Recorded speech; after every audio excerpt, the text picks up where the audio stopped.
Всем добрый вечер, дамы и господа.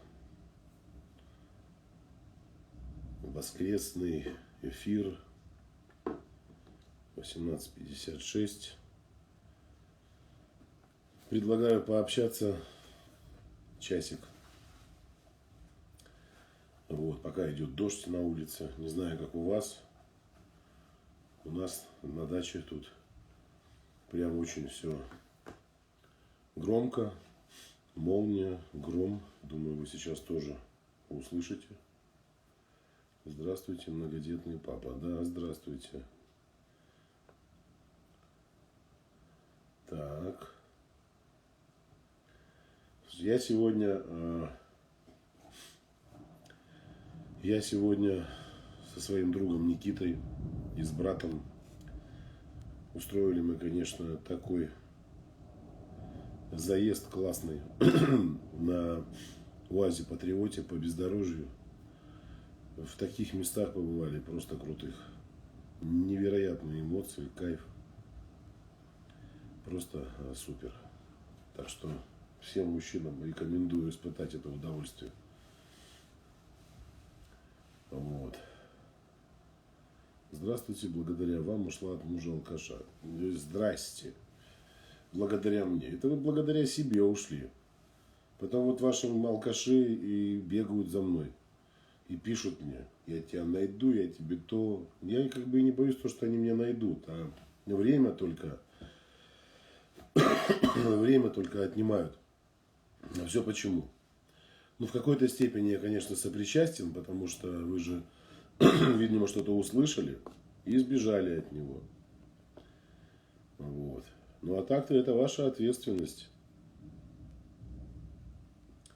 Марк, добрый вечер. Дочке 4 года. Очень активно мастурбирует. Как мне реагировать правильно? Сходить к психологу детскому, к нейропсихологу детскому обратиться. Для того, чтобы выявить причину. Причины могут быть абсолютно разными. Абсолютно разными. Поэтому без присмотра не нужно оставлять. Ваша задача сейчас ни в коем случае по рукам ее не бить, не пугать ее, не угрожать ей ничем, не говорить, что тебя бабайка там заберет какая-то. Нет, надо пойти к специалисту хорошему и там попробовать все выяснить.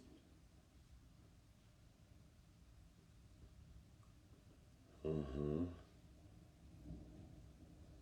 Почему человек, бросив меня, теперь оскорбляет? Ну, откуда я знаю? Ну, значит, он такой странный. Но может быть, он странный. Поэтому оскорбляет. Угу.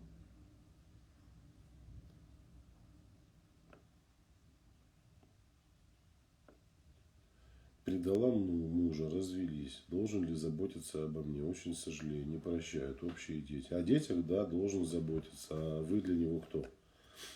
Бывшая женщина, которая его предала. Какая забота о вас? Руслан, благодарю. Благодарю за поздравления. Всех вас благодарю за поздравления. Да, я стал папой в 4-й раз. 1 июля у меня сын родился. У нас с Настенькой. Вот, я присутствовал на родах. Вместе мы там находились. Это, конечно, такой непередаваемый кайф, я бы сказал, лично для меня. Я не берусь судить за всех мужчин, конечно, которые были на родах. Но, мне кажется, для человека с крепкой психикой это абсолютно очень такой сакрально-интимный процесс, который сближает и объединяет мужа и жену, и ребенка в том числе. Конечно, для меня это было очень торжественно, очень, очень трепетно, очень эмоционально. Ну, местами где-то, да, тревожно, потому что это такой первый опыт у меня совместных родов. Вот. В прошлый раз мы тоже хотели, чтобы я присутствовал, но так как у нас там ситуация сложилась таким очень неприятным, трагичным образом, я не смог присутствовать там, поэтому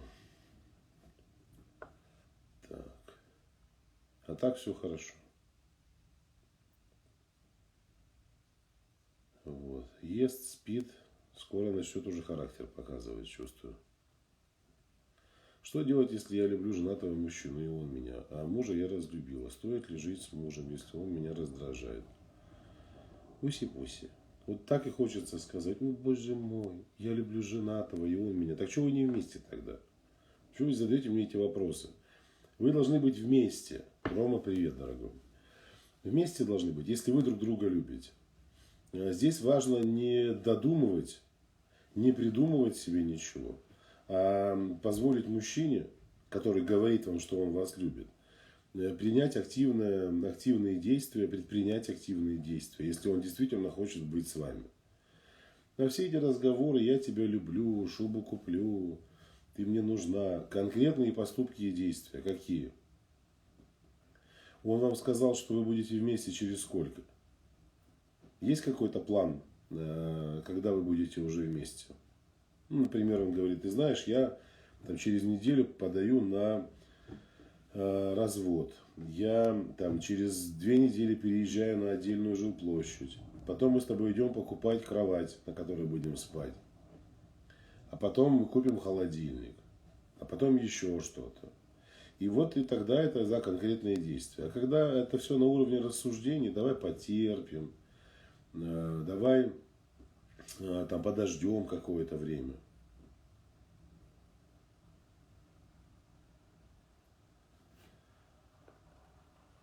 Так, муж очень изменился, стал грубый, подсел на алкоголь жестко, тупо спивается или есть другие проблемы. Причины могут быть разные, почему он подсел на алкоголь. Может быть, от стресса так уходит, но это не выход из ситуации. Эти деньги, которые он тратит на алкоголь, если бы он потратил на хорошего психотерапевта, все проблемы уже давным-давно ушли. Вот. Агрессивность, конечно, может быть вызвана отходниками, ломка, раздражительность, посталкогольный синдром такой. И да, он может срываться, головой может даже и не хотеть этого, а так получается. Но это его никак не оправдывает абсолютно.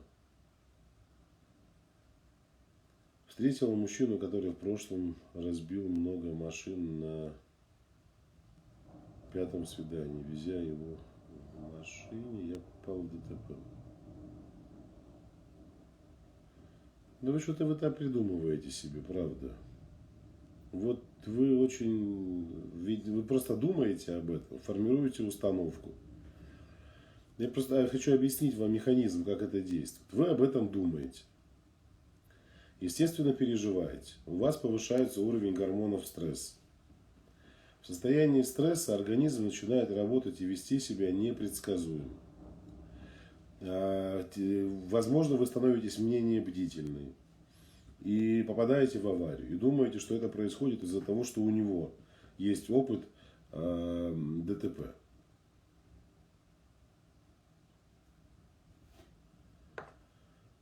Парень 6 лет уже не живет с женой. Мне предлагает семью, но без штампа в паспорте. Я хочу штамп. Как быть? Ну вот и решайте. Он говорит: я хочу без штампа. Вы говорите: хочу со штампом. Кто кому должен уступить? Вы ему или он вам?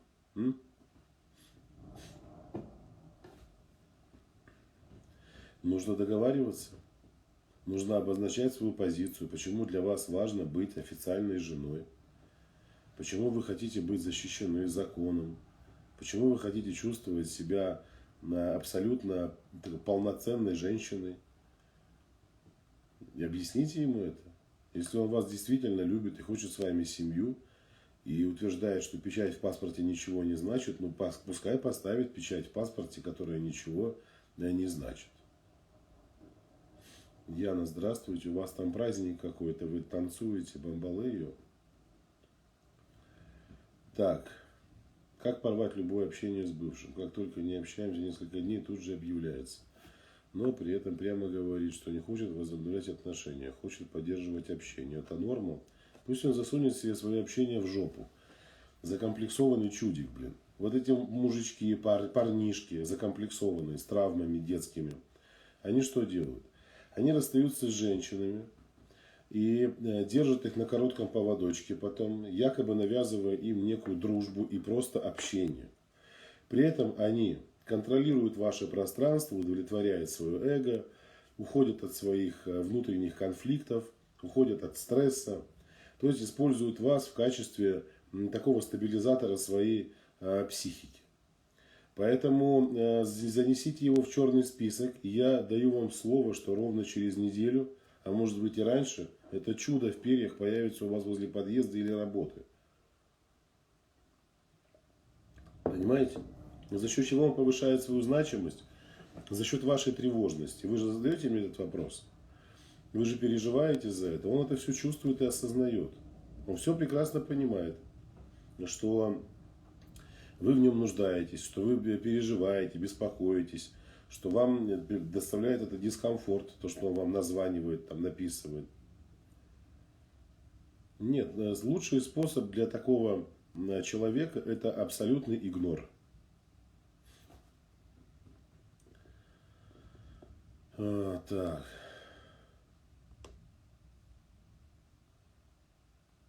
Добрый вечер. Скажите, пожалуйста, мужчина, если дома находится в выходные, сидит в туалете с телефоном, или на балконе с телефоном, или спит, особенно в выходные, 0 общения, это нормально?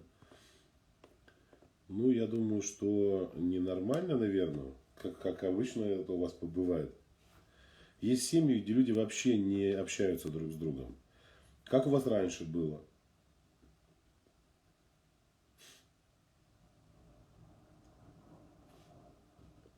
Так.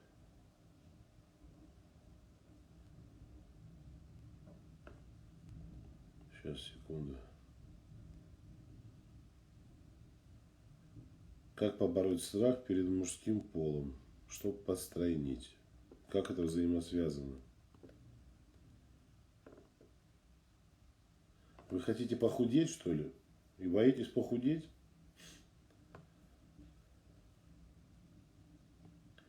Попадаются одни женатые. Дело во мне.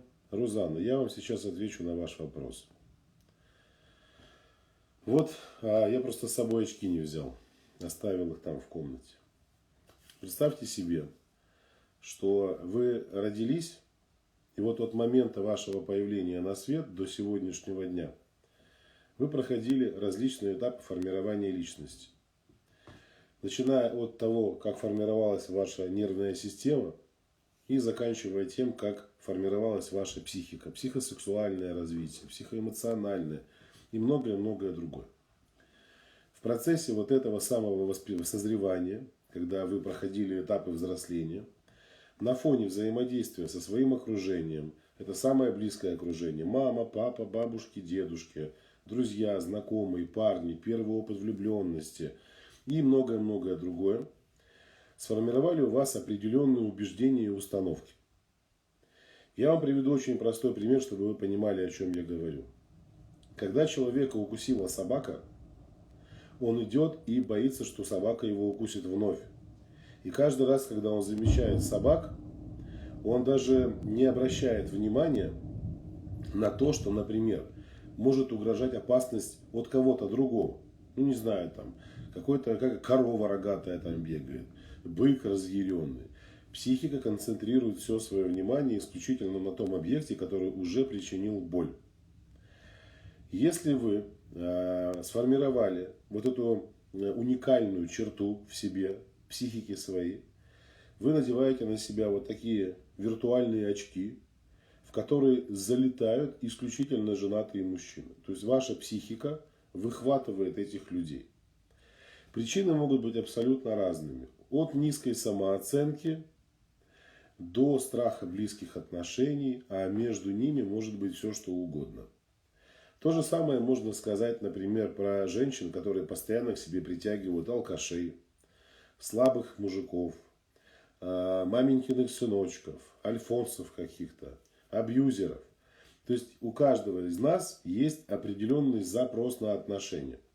Вы можете от головы, внимания, хотеть одних отношений, но на самом деле бессознательно притягивать к себе совершенно другого человека на основании своих убеждений и установок.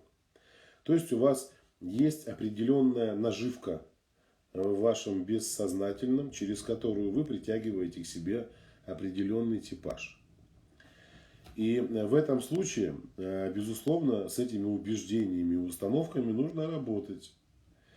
Я, кстати, в понедельник, не в этот, а через неделю, 18 июля, у меня будет бесплатный онлайн-курс, состоящий из 5 вебинаров. То есть на протяжении всей недели я буду проводить двухчасовые вебинары. Я там буду подробно раскрывать тему страха близких отношений. Уже в первый день у нас будет тема, посвящена границам личного пространства. Там в том числе мы будем затрагивать и вот эту предрасположенность женщины притягивать к себе однотипных мужчин. Поэтому, пожалуйста, у меня ссылка в шапке профиля есть. Заходите ко мне в шапку профиля. Там написано Марк Бартон, психолог, телеведущий, муж, отец. Ниже спускаетесь, нажимаете на ссылку. Выбираете программу «Я такая одна, удобная или уникальная» и присоединяйтесь. Регистрируйтесь, вам приходят уведомления. И с 18 июля мы с вами ровно 5 дней будем работать. Очень информативный курс, диагностический. Сразу поймете все свои проблемы. Высокая самооценка или здоровая? Здоровая, Злата. Ну, можно сказать и высокая, но здоровая самооценка. Она может быть здоровой, а может быть нездоровой. Можно сказать и может быть низкой. Марк, как вы справляетесь с профессиональным выгоранием? Каждый день одни и те же вопросы. Ирина, я вам так скажу, что так как я занимаюсь своим делом, я не скрываю того, что у меня бывают, конечно, периоды такие, когда я начинаю немножко злиться. А злиться не на людей, а злиться из-за того, что люди не хотят идти в собственное счастье, в собственное развитие. И думают, что задав какой-то вопрос и услышав на него ответ, они поменяют свою жизнь. Вот человек, который действительно хочет изменить что-то, он, услышав ответ на свой вопрос, делает выводы и действует. Но не живет только одними мыслями. Это очень хорошее правило. Когда ты о чем-то мечтаешь, вот ты помечтала немножко, соверши какие-то действия. То есть делай что-то, чтобы поменять свою жизнь. Не сиди на месте. Женщины, которые, и мужчины в том числе, которые сидят на месте, только рассуждают, прокрастинируют, они, как правило, и остаются несчастливыми долгие-долгие годы. Кто-то вообще всю жизнь.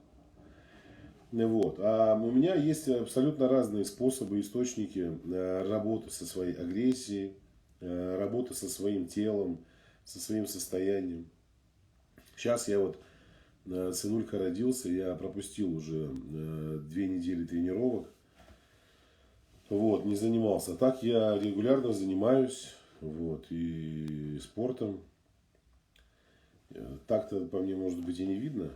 Есть у меня там лишние килограммчики, но минимум 5 тренировок в неделю бокса у меня и еще где-то 4-3 тренировки силовые. Поэтому все прекрасно. И все улетает. А когда вы занимаетесь не своим делом, вы его не любите, тогда у вас может очень часто возникать эмоциональное выгорание, профессиональное выгорание, какое угодно. Я со своей психикой работала долго. В итоге вляпалась снова. Походу, что-то не доработала. Может, просто не в том направлении работали. А секс? А при чем тут секс? Мы про агрессию говорим. Я же должен с женой сексом агрессивной заниматься? Зайди. Нет. Мы сейчас говорим про работу с агрессией. Как разгрузиться и отвлечься. Вот сегодня я ездил, значит, на этом УАЗе Патриоте. Он даже не Патриот называется, УАЗ пикап. Просто фантастическая машина. Я не передать, вот я от радости вот чуть не обоссался. Я помню просто, когда отец еще служил, был военным, я постоянно прибегал к нему в часть, и с солдатами возился в этих УАЗиках, в БТРах, в танках, где я там только не сидел. И вот этот отечественный автопром, он никуда не изжил себя. Я сегодня сел в машину, я охренел просто. Понимаете? Все дребезжит, шатается, шторки отваливаются. Мусор на полу лежит. И даже не жалко, что он там лежит. Какая-то стружка, какое-то сено. Вот. Ты едешь, тебя подбрасывают. Руль надо держать так. Сука, я приехал домой, у меня ощущение было, что я тренировку двухчасовую отпахал. Крутишь его двумя руками. Она разгоняется до 100 км в час, в лучшем случае за 28 секунд. Это просто трэш какой-то. На газу еще едет. Но зато, где она залезает, не залезет другая машина. Как выехали в это поле, в болото, в грязь какую-то. Это просто кайф. Для мужчины, я считаю. А там еще медведь у нас недавно завелся. Медведица с медвежатами. Вот. И мы все думали с Никитой, что может мы встретим ее как-то. Не дай бог. И адреналинчик хороший прям. Чуть не перевернулись несколько раз там. Но в этом весь кайф. Поэтому, если вы чувствуете выгорание какое-то, вы должны идти в работу над собой. Так.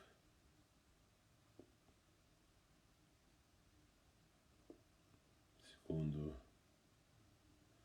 Как бороться со страхом быть брошенной? Занимаюсь собой, люблю себя, но иногда как будто блоки какие-то в действиях и разговорах. Риточка. Маргарита, смотрите. Страх брошенности, страх покинутости, страх отвержения, страх отстраненности. Это все ранний период детско-родительских отношений. Где-то очень глубоко заложена программа на фоне отсутствующей опоры и базовой безопасности. И с этим нужно работать обязательно и не оставлять это бесконтрольно. Если вы будете просто любить себя, заботиться о себе, это ни о чем не говорит. Вы не поможете себе. Здесь конкретное направление. Нужен специалист хороший. Но для начала я бы рекомендовал вам прослушать мои вебинары бесплатные. И потом принять для себя решение, в каком направлении двинуться. Я там тоже про базовую безопасность и внутреннюю опору рассказываю. Как правило, вы пишете о том, что боитесь быть брошенной. Значит, ваша внутренняя опора вне вас. Да, то есть внутри нет, а вне вас есть. Именно с этим связаны страхи. То есть она отсутствует, внутренняя опора, отсутствует базовая безопасность. Вы держитесь за какого-то человека. Но самое страшное в этом всем, что, как правило, женщины с такими страхами приходят к тому, что их бросают. И усиливают этот страх. И в следующих отношениях им еще более страшно. А почему так происходит? Почему бросают женщин, которые боятся, что их бросят? Такие женщины очень часто начинают нарушать границы личного пространства своего мужчины. То есть они начинают душить его своей любовью. Это даже не любовь, а навязывание. Они находятся в состоянии тревожности, стресса. Они контролируют. Они могут обесценивать. Они могут устраивать истерики. Они, в общем, транслируют такой стрессовый, невротический посыл. Мужчине со временем рядом с такой женщиной становится дискомфортно. И он с целью сохранить себя как личность разворачивается и уходит. Не потому, что он плохой, а потому, что он не справляется со своим состоянием рядом с такой женщиной. И поэтому я знаю, что вы здесь не одна такая. Да, с этими страхами нужно работать. Его нельзя маскировать, либо отрицать, либо вытеснять, либо подавлять как-то. Либо бояться признаваться себе в том, что такой страх присутствует. С ним нужно идти в терапию. Его нужно продиагностировать. И только после этого уже начинать работу над собой. И не забывайте, я вас очень прошу, не забывайте и не забивайте на это. В курсе я женщина, чувствую себя каким-то дебильчиком, как до жирафа все. А когда не понимаю что-то, вообще хочется бросить. Урурушечки. Урурушечки. Вот это у вас никнейм такой. Урурушечки, смотрите. Помните наш первый вебинар на программе «Я женщина», вводный, где я вам говорил об этом и предупреждал, что это абсолютная норма. Психика по-разному брыкается, сопротивляется и препоны ставит тому, кто пытается изменить себя. Это связано и с лишними энергозатратами, и с блокировкой восприятия материала нового. Интеллект начинает давать сбой. То есть то, что ты понимали раньше, не понимаете сейчас. Это очень... К этому нужно отнестись нормально, с пониманием, позволить себе быть такой. Дело в том, что мы с этой недели начинаем подключать на курсе еще работу с телом. Будем убирать блоки телесные, зажимы телесные, будем идти в работу с стрессом, с гормональной системой.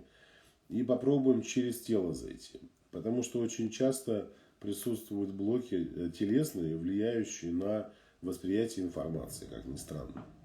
Казалось бы, голова, мозг в другом месте находится, а из-за блоков, которые у вас в теле могут быть, все, информация не идет. Так, здравствуйте. Поругалась с парнем ночью, не помню тему, в итоге стал отвечать холодно. И уже сутки не общались. Как понять, что происходит, если он не выходит пока на связь, но читал сообщение? Ну, напишите сами, позвоните. Давай встретимся, пойдем погуляем. Если болтануло лишнего, прости, всякое может быть.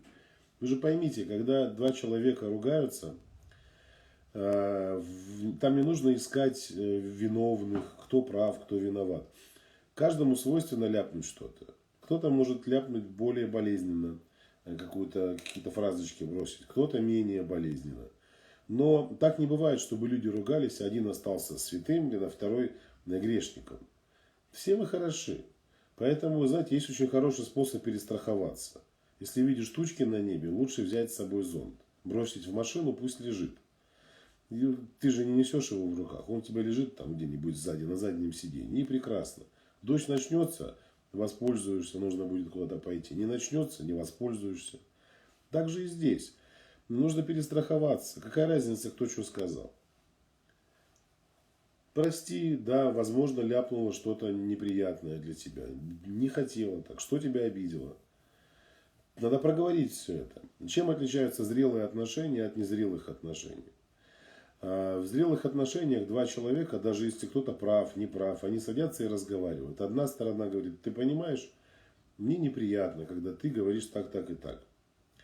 А мужчина говорит: и мне неприятно, что ты говоришь и делаешь вот так-то. Давай договоримся. Как бы ты хотела? Я бы хотела так и так. Если я чувствую, что это абсолютно нормальная, уместная просьба, пожалуйста. Ну и ты тоже меня услышь тоже, как вот я бы хотел. Услышали и пошли дальше. А это детская позиция. Детская либо родительская. Наказать молчанием, дистанцироваться, не отвечать. Это все невротики. Это люди, которым не нужны отношения счастливые. Они находятся в какой-то программе дебильных установок своих. Думая, что они умные, думая, что они правильно что-то делают. Для чего?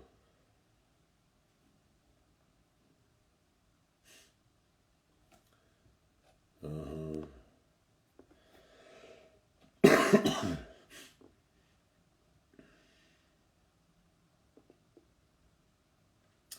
По поводу мужчин обидчивых. Ну, давайте будем честными. Вот смотрите, я просто вам объясню одну простую вещь. Возьмем обычную семью, где есть мама, папа, например, и сын.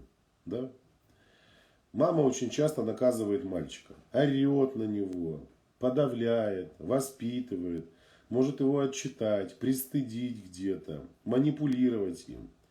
Этот ребенок общается с мамой, которая является женщиной самой первой в его жизни, на примере которой он проходит также этапы психосексуального развития. И когда мама, часто воспитывая своего мальчика, наказывает, подавляет, унижает, либо в гиперопеку его помещает, формирует из него вот такого мальчика-слюнтяйчика, этот мальчик вырастает и становится неспособным выстроить счастливые отношения. Потому что система наказания, педагогика наказания исходила от мамы. Что могло сформировать в мальчике? Как ненависть к женщинам, как непринятие женщин, как обесценивание женщин, как нежелание и страх идти в близкие отношения с женщиной. Я всегда говорил и буду говорить. Мальчика должен наказывать папа. Не мама должна на него орать, а мама может советы давать какие-то, если он спрашивает. Мама может высказать свое недовольство. Я недовольна твоим поведением. Но папа должен решить, как с тобой быть. Если нет папы в семье, эту роль замещает дедушка. Если нет дедушка, есть дядя, есть друг семьи, есть тренер спортивный. Но мальчика не может наказывать мама. Потому что из него вырастет моральный урод. Либо моральный инвалид, не способный быть в счастливых отношениях с женщиной. И таких мальчиков сейчас сколько, посмотрите. Они вырастают, становятся просто-напросто неспособными к зрелым отношениям. Они не понимают, кто такая женщина. Они испытывают абсолютно разные эмоции и чувства по отношению к таким женщинам. И не знают, как себя вести. То же самое нужно говорить и про девочку. Когда папа орет на свою дочь, машет перед ней руками, говорит, что она овца, там, тупая или безмозглая. Это женщина, которая с долей 100% вероятности вырастет и вляпается в несчастливые отношения. Где она найдет себе насильника, мужика, алкаша какого-то, наркомана, либо маменькиного сыночка безответственного, ни на что не способного. С девочкой мама решает вопросы. Так было и будет всегда. Так было тысячами лет. Тысячами лет.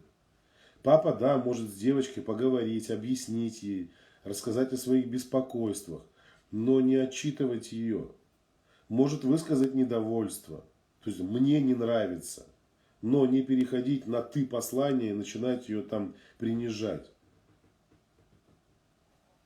А это делает мама. Девочка от мамы это воспримет мамы нормально. От папы по-разному. Психика у всех по-разному реагирует.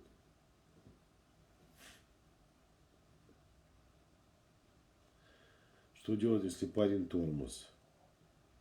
Ну ничего делать, что?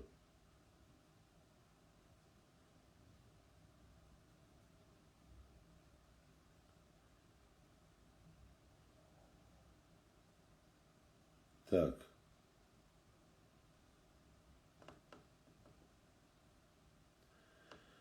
Если мама одиночка, нет у нее дяди и дедушки, она должна передать эту ответственность. Еще раз повторюсь, это может быть тренер, это может быть друг семьи, это может быть кто угодно из близких мужчин, с кем вы общаетесь.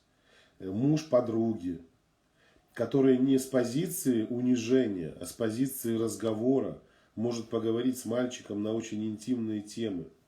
Быть примером для него. Не нужно брать на себя ответственность и вываливать яйца, которых у вас не существует.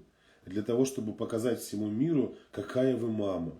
Себе во всем отказываю, все для сына. А вы выращиваете не мужчин. Вы выращиваете каких-то хлюпиков. Я вот недавно общался там с одной женщиной. И она мне показала просто своего сына, видео. Прислала своего сына, где он с ней разговаривает. Вот я вам сейчас не как психолог говорю. Ему 18 лет, скоро 19 будет. У него на лице написано, что это мразь. Понимаете? Вот то, как он разговаривает со своей матерью, как он общается с ней, как он ее унижает. Если его один раз ударить по печени, у него позвонки, блядь, переберутся, и он будет срать потом жидким стулом год. Но эта тварина возомнила себя мужчиной. И мало того, что он еще мать свою унижает, так он умудряется еще, он там себе нашел девушку, и на фоне этого всего скандала происходит, что он из мамы деньги тянет, значит, чтобы она обеспечивала, давала деньги, а он ничего не хочет делать, не учиться, не работать, нифига. Понимаете? Вот и кто их взращивает? Вы взращиваете, женщины.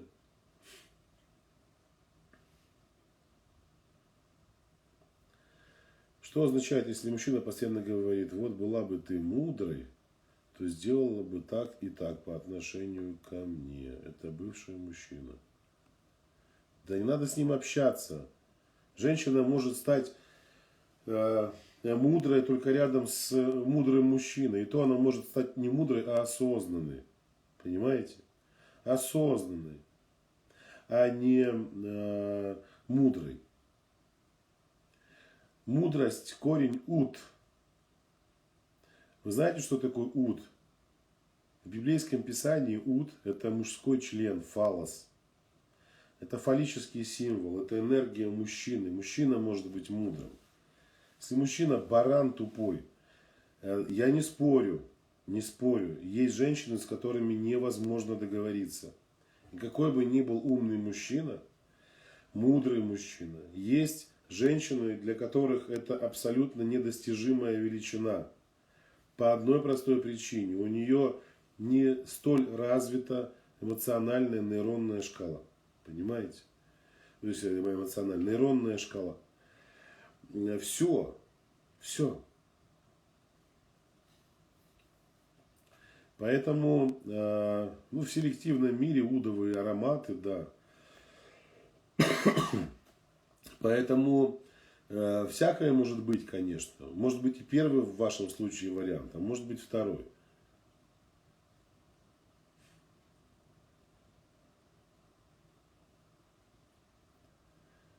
Так. Мне 21 год, мужу 33. Он не спит со мной, но 1000% не изменяет. В чем проблема? Я не страшная, не толстая, пробовала разное. Аделина, нужно разговаривать. Ну как вот ты разговариваешь с человеком, он что вам отвечает? Я не понимаю такого. Любимый, почему ты со мной не спишь? Так он вам отвечает. Но он же не с каким-то синдромом, олигофрении, я не знаю, что там у него. У него же должна быть какой-то ответ. Там, иди нахер. Не имеет значения. Мне все равно. Есть мужчины, у которых действительно присутствуют различные формы дефицитарной сексуальности. Они избегают близости со своими женщинами любой ценой. Дрочат тихонечко на лавочке и занимаются своими делами. Вот. А к женщине даже не прикасаются. Есть другие мужчины. У них есть жены, а они там чикаются с другими мужчинами. Понимаете? А у них есть жены, они спят с другими женщинами. И такое бывает. Причины могут быть разными. Но у вас должна быть какая-то причина. Если он не идет к вам в постель. Задайте ему этот вопрос. Может он болеет, может он себя плохо чувствует. Может у него с эрекцией проблема, он стесняется признаться в этом. Но если вы семья, это нужно решать совместными усилиями. Ну и, конечно, не будьте для него спасателем. Не надо его спасать. Ну давай, излечим твою нижнюю часть тела.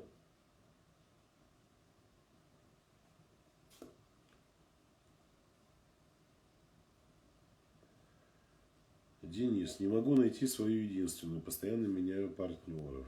Ну, в чем проблема? Может быть, проблема не в том, что партнеры вам не подходят. Может быть, вам просто самому невыгодно встретить ту самую. Я вот говорил уже сегодня, что есть очень многие люди, у которых присутствует страх близких отношений, избегающий тип личности. Вот вы встречаете девушку, начинаете общаться с ней. Как только чувствуете, что отношения переходят на какой-то уровень, где, возможно, нужно идти в сближение, вас что-то триггерит, и вам проще либо бросить ее самому, либо создать ситуацию, когда она разочаруется и скажет: уходи, ты надоел. И в том и в другом случае вы остаетесь верны своим установкам, вы спасаете себя, естественно, страх ваш побеждает, и возвращаетесь к прежней ситуации, идете в новые отношения. Начинаете общаться, все ярко, красиво, эмоции, ты понимаешь, вот она классная девушка. Опять только пошло нечто большее, нежели эмоции и страсть. Вы опять в сторонку. Это может длиться очень долго. И опять же таки, с этим нужно разбираться не от головы, а в терапии. Пойти к специалисту, к психологу, к психотерапевту. Вот. И взять под контроль это, отследить. Во-первых, нужно правильно сформировать запрос на свою женщину. Ценность. Я вам приведу пример. Вот смотрите. Есть категория людей, которые постоянно разочаровываются даже в своих собственных желаниях. Вот человек мечтал о велосипеде и думал, что когда он его купит, он станет самым счастливым. Он купил велосипед, но он несчастлив. Хотя у него даже подробно было расписано, какие там должны быть тормоза, какие колеса, какого цвета, какая рама и какие технические характеристики. Он начинает о чем-то другом мечтать. Получает желаемое, опять недоволен. Так вот, я это просто даю рекомендацию, чтобы вы понимали, Денис, вы можете до похода к психотерапевту побыть для себя психотерапевтом. Я вам сейчас скажу, как это сделать. Вы отследите какое-то время. Если будете убеждаться в том, о чем я сейчас скажу, тогда нужно идти в терапию. Вот возьмите, пропишите подробно, какую женщину вы хотите видеть рядом с собой. Опишите все, начиная от ее внешности, заканчивая ее ценностями, увлечениями, интересами, чем она занимается, где работает, какая у нее семья, какие книги она читает, какую она любит музыку слушать. Вот прям огромный такой перечень вопросов задайте себе и описание сделайте. И вот в тот момент, когда вы встретите девушку, попробуйте сверить ее с этим списком. Ну, хотя бы плюс-минус, что там совпадение будет на процентов 80. И когда у вас возникнет желание поставить в этих отношениях точку, или вы поймете, что это не ваш человек, это будет ярким доказательством того, что даже совпадение на бумаге отличается от того, что вы чувствуете. Если это так, нужно шуровать в терапию. У меня есть на курсе «Я женщина» техника «Аватар» называется. Она для женщин. И эта техника помогает женщине составить правильный портрет своего мужчины и понять, какая нужна женщина мужчине, о котором я мечтаю.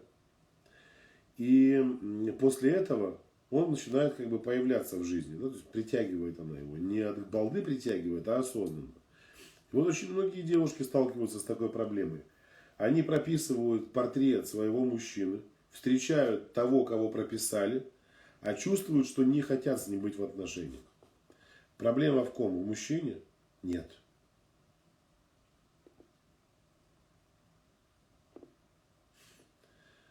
Может ли это быть связано с тем, что человек сексоголик и привык к такому образу жизни? Может и так быть, да. Может и так быть.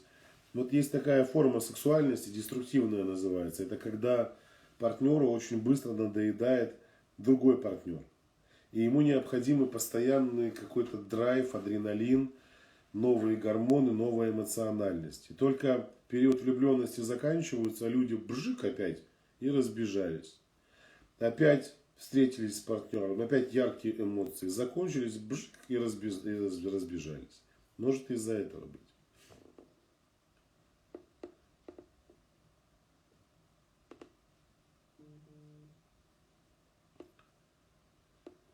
Так.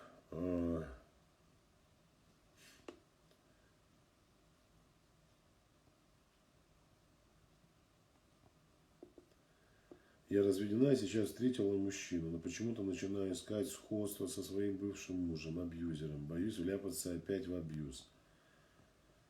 Анастасия. Ну, смотрите. Вот я не знаю, как давно вы меня смотрите и слушаете. Идти в отношения новые после опыта абьюзивных отношений противопоказано. До тех пор, пока вы не побудете в терапевтическом процессе. То есть пока вы не пойдете в терапию. Вы идете в отношения не с женственностью, сексуальностью, легкостью и счастьем, а пришли в отношения своего мужчины с тревожностью, опасениями, подозрениями и внимательностью и контролем. Он сбежит от вас очень скоро. Я вас уверяю. Если вы не хотите этого, все свои тревоги, переживания должны оставаться, ваши тревоги, переживания, в кабинете психотерапевта. А потом идти в общение с мужчиной. Мужчина, вы поймите это. Я понимаю, да, сейчас много мужчин перестали быть мужчинами. Но зрелых мужчин достойных очень много. Их очень много. Их больше, чем женщин, которые готовы к отношениям с достойными мужчинами. Еще раз повторюсь. Количество достойных мужчин превышает количество женщин, которые готовы к отношениям с достойным мужчиной. Вот вы сейчас представьте себе, да, Анастасия, вы встретили зрелого, достойного мужика, с которым шанс построить счастливые отношения 100%. Представляете, 100%. При этом вы пришли в отношения, еще раз повторюсь, в тревоге, страхах, сомнениях, подозрениях. Он это, думаете, не почувствует все? Он будет, если он, как только мужчина чувствует, что женщина токсична, он начинает от нее дистанцироваться и сливается. То же самое женщина, которая прокачала себя, прошла, поработала над своей самооценкой, полюбила себя, то есть достигла зрелости психологической. Если она чувствует токсичного партнера, она тоже убегает. Тоже. Это очень хороший тест. Если я нахожусь там, где мне плохо, у меня проблемы с психикой. Вот если женщина находится годами в отношениях, где ей плохо, проблема конкретная присутствует. Ничего не поменяется. Мир не изменится под тебя, пока ты не поработаешь над собой. Вот я просто еще раз напомню про свою программу бесплатную. Ничего не нужно платить. Вот, дайте совет. Марк, как с вами можно связаться? Вот мне пишут девушки каждый день. Мне бы хотя бы 10 минут с вами поговорить. Я вам предлагаю на протяжении целой недели с 18 июля быть со мной в контакте каждый день по 2 часа. Я буду рассказывать невероятно крутые вещи. Очень классные темы. Очень схематично. В картинках, в графиках, в диаграммах, с примерами. Начиная от работы вегетативной нервной системы, заканчивая психикой, механизмами психологической защиты, сексуальной энергии, либидо, телесные блоки через телесно-ориентированную психотерапию. Про самооценку, про любовь женщины к себе. В чем проблема? В чем проблема? Поэтому, пожалуйста, присоединяйтесь. У меня ссылка в описании находится, в шапке профиля. Заходите туда, ниже ссылочка есть. И выбираете программу «Я такая одна, удобная или уникальна». Получается, после каждых неудачных отношений нужно сразу идти в кабинет к психологу, прежде чем снова идти в отношения. Да. Вы когда идете на пробежку, потеете, вы моетесь? Да. Вы когда понимаете, что слишком часто едите, например, какую-то тяжелую пищу, вы чувствуете, что вам нужно очистить свой организм, детокс какой-то, умеренное питание, голодание. Чувствуете это? Чувствуете. Вика, привет. Мы сегодня с твоим мужем просто оторвались так, что я тебе передать не могу. Никита мне подарил такие эмоции. Я на таком адреналине сегодня был весь день. Устал, правда, ощущение, как будто мы разгрузили с ним вагон. Вот, поэтому, возвращаясь обратно к вопросу. Вы же моетесь, вы же очищаетесь, вы чистите себя, чистите организм, чистим кровь, еще что-то. Почему вы решили, что мозг это то место, которое нужно постоянно захламлять? Это очень важно. устраивать себе такой психотерапевтический детокс. Готовите еду, вы же моете тарелку. А мы идем в отношения там, формируем установки о себе и окружающем мире. Убеждения о себе и об окружающем мире. Страхи. Формируем новые нейронные связи. У нас начинает по-другому взаимодействовать в каждых отношениях. И организм, и иммунитет, и нервная система, и вегетативная нервная система. Это же со стороны может казаться. Я была в отношениях 3 года. В отношениях с мужчиной вашим были вы поверхностно. А на самом деле в отношениях были 2 нервные системы, 2 сексуальности, травмы, страхи, убеждения, установки, стратегии поведения, нервная система, иммунитет, тело ваше, органы чувств, слуховой аппарат, зрительный, запахи, вкусы, тактильные ощущения. Это такая невероятная программа. Это просто, надо быть глупым человеком,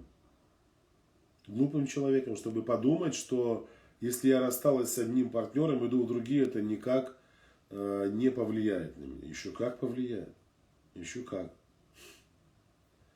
Где взять такую майку? Мне любимая моя подарила ее несколько лет назад. Она уже выгорела, выцвела. И я уже зашивал ее 50 тысяч раз. Она вся в дырках сзади, на спине, на рукавах. Но я не выбрасываю. Это моя самая любимая футболка. В Москве в ЦУМе есть похожие. Но вот именно такой уже нет почему-то. Видите, он своей любимой отправляет, значит, фотографию своего медвежьего члена. Фотографирует и говорит, вот я о тебе думаю, смотри. И отправляет ей фоточку медведицы своей. И она ему говорит, вау, приходи домой. Вот сейчас в лесу ягод наберу, землянички, и мы придем к тебе.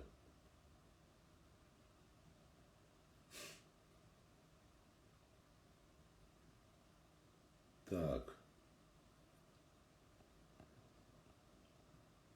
Такую майку можно взять в ЦУМе за 45 тысяч. Ну нет, она не стоит 45 тысяч. Нет. Ну, может быть сейчас, я не знаю, когда я видел футболки, эти они столько не стоили. Дешевле гораздо.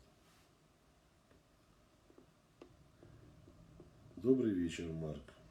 Знакомый с мужчиной 2 года, живет 1,5 года в Германии. В переписках ругались, пытался унизить. Но когда были проблемы с тестостероном, поделился со мной. Как понять этот момент? Я не знаю, как понять.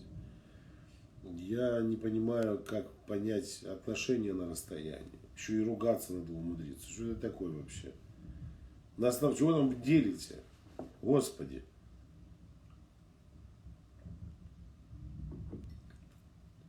Стоит ли сохранять брак ради детей? Ой. Вот это самый частый вопрос, один из самых частых.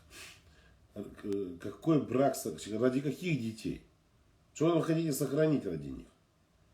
Чтобы они видели мать, невротичку дергающуюся, и папашу, который не проявляет заботу и внимания о своей женщине.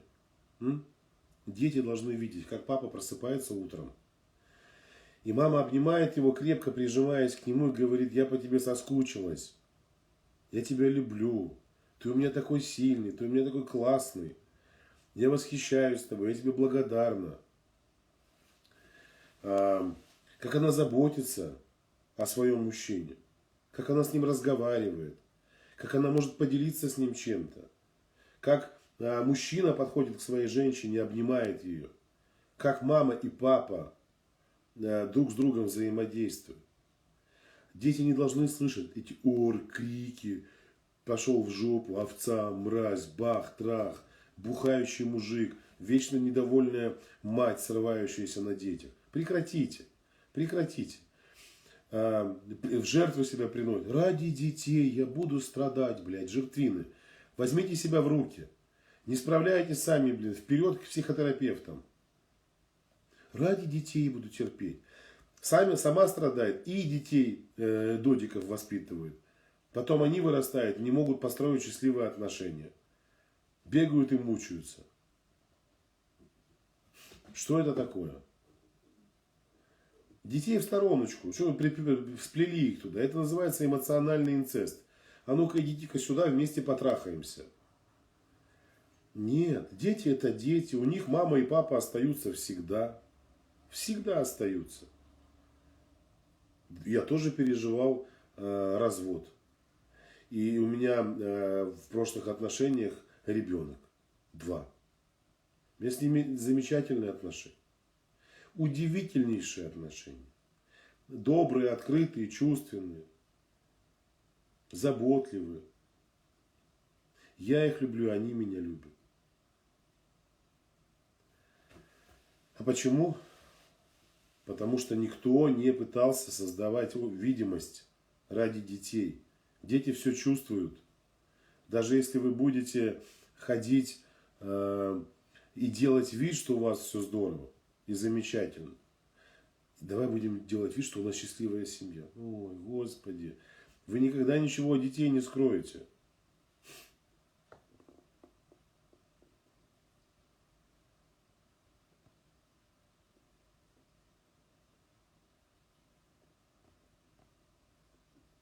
Я мужчина с другой планеты. Жене моей скажите об этом. Что я мужчина с другой планеты. Я обычный мужчина, такой же, как и все. Как и все. Со своими плюсами, минусами, достоинствами, недостатками. Единственное, что я работаю над тем, чтобы у меня не было недостойного поведения. Все. А так я абсолютно такой же, как и любой мужчина. Да, возможно, где-то там что-то я знаю. Из области психологии взаимоотношений. Ну и не более того. Но психолог в семье, он абсолютно такой, как и обычный мужчина. Вы что думаете? Когда между мужем и женой, несмотря на то, что они психологи, психотерапевты, происходит какой-то скандал, они стоят друг на друга, смотрят и говорят: в данный момент я ощущаю, как ты сближаешься с моими личными границами. Твой тембр и интонация нарушают мое интеллектуальное спокойствие. Сейчас в тебе проснулся твой внутренний террорист или твой внутренний ребенок, или твоя баба внутренняя. Да? Да нет, как у всех. Как у всех.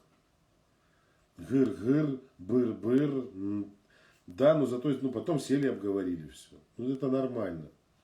Это нормально.